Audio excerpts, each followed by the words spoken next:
Hi friends, this is Dee, and today I am here with the story of the king and the beggar, in which we see how the king became a beggar and how he found the next king of his kingdom.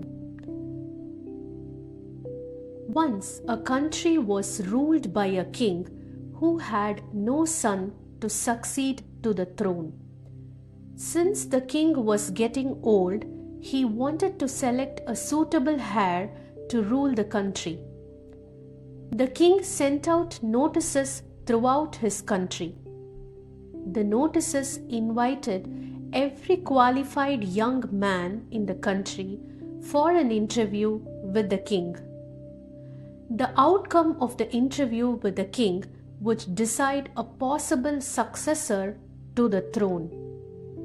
The only qualification for the candidate was that they should have immense love for their fellow human beings. Every young man across the country was very excited at the possibility of being the ruler of the country.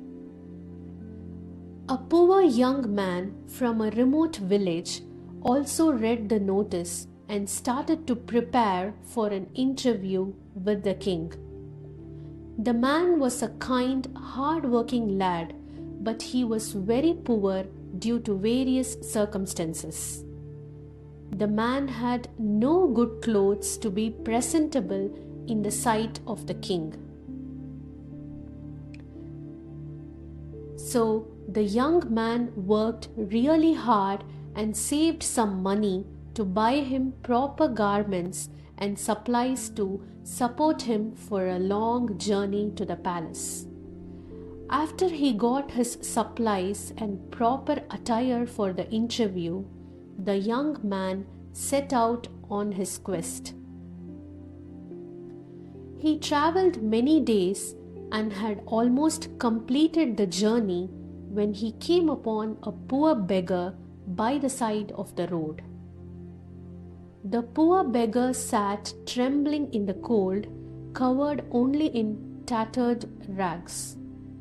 The beggar extended his arms and pleaded for help. His weak voice croaked, "I am hungry and cold. Please help me, sir." The young man was so moved by the pathetic condition of the beggar that he immediately stripped his new attire and offered it to him. He also provided him with the very limited food he had carried for the journey. The beggar thanked the man immensely. Since the man had given up his good clothes to the beggar, he was a bit hesitant to go for the interview. He, however, gathered enough courage to enter the palace in his old dirty clothes. Upon his arrival at the palace, a king's attendant showed him the way to the great hall.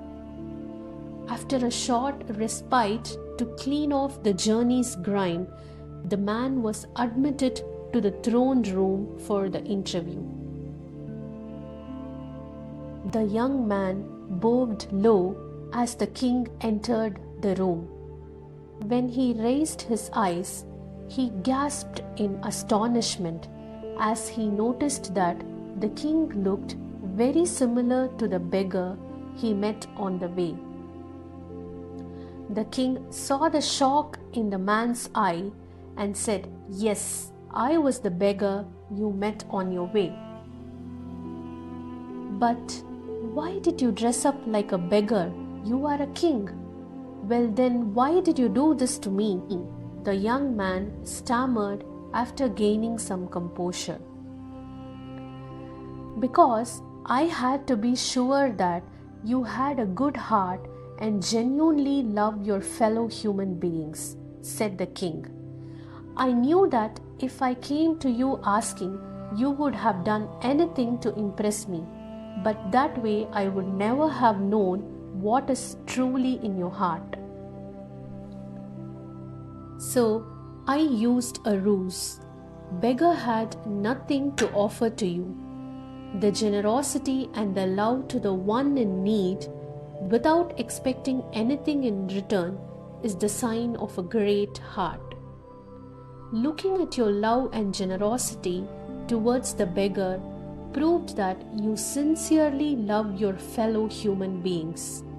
This country needs a leader who would work for the welfare of all of the nation, not just ones who would offer and cater to the throne. You have proved that you are the right person to be my successor, promised the king.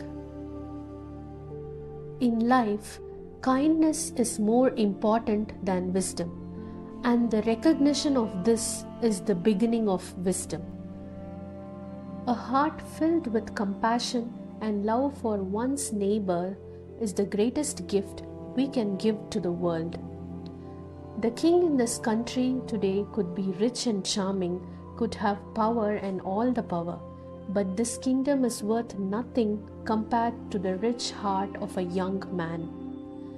The young man's kindness and compassion for the beggar made him the king of all the people.